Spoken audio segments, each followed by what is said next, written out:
కాగా దేవుని చేత ఏర్పరచబడిన వారును పరిశుద్ధులను ప్రియులైన వారికి తగినట్లు మీరు జాలిగల మనస్సును, దయాళుత్వమును, వినయమును, సాత్వికను, దీర్ఘశాంతమును ధరించుకోండి. నిజమే, మన నిజ జీవితాల్లో, మన ఆత్మీయ జీవితాల్లో ఎప్పుడైతే దేవుని చేత పిలువబడ్డామో, దేవుని చేత ఈ లోకం నుంచి వేరు చేయబడ్డామో, పరిశుద్ధులుగా, నీతిమంతులుగా, క్రైస్తవులుగా, క్రీస్తు బిడ్డలుగా పిలువబడిన మనము మన జీవితాల్లో నిజంగానే ఆయన ఆశించిన విధంగా మనము జీవించాలి.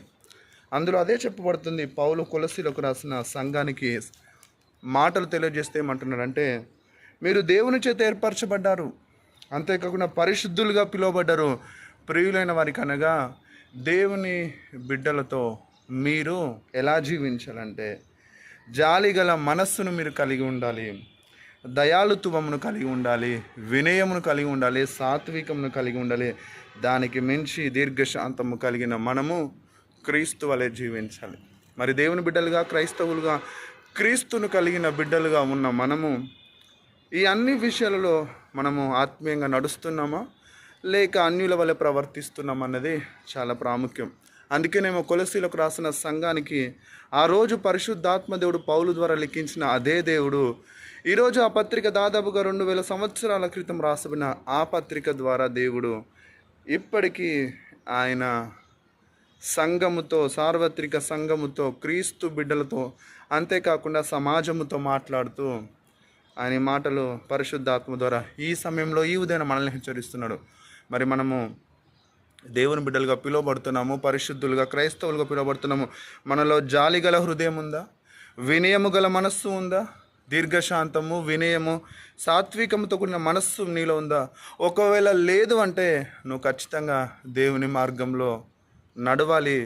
ఒకవేళ నీలో అటువంటి మనస్సు లేదు అంటే నువ్వు నిజంగా క్రీస్తును వెంబడించట్లేదు, క్రీస్తుకు కలిగిన మనస్సు నువ్వు కలిగి లేదని నువ్వు గ్రహించాలి.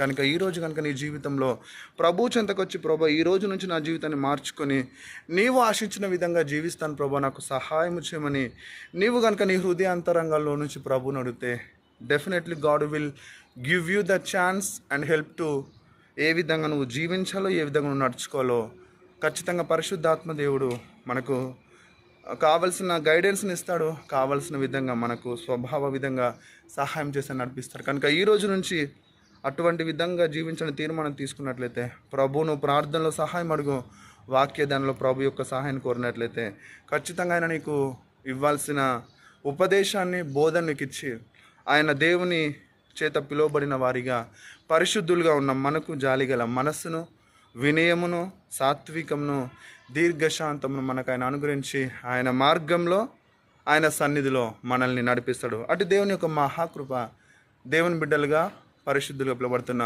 మనందరికీ ప్రభు అనుగ్రహించును గాక. Have a blessed day. Good morning. ప్రార్థన. మహాగణుడా, మహోన్నతుడా, జీవంగల తండ్రి, మీ ఘనమైన నామానికి వందనాలు. ఈ ఉదయకాల సమయంలో మరొకసారి మాతో మాట్లాడి మమ్మల్ని ధైర్యపరిచినందుకు మీకు వందనాలు. విన్న మాటలను బట్టి మీకు స్తోత్రాలు.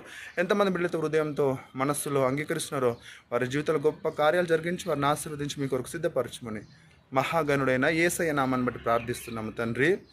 Amen. Have a blessed day. Good morning. దయచేసి అనేకులకు తెలియజేయండి దేవుని యొక్క మాటలు అందించి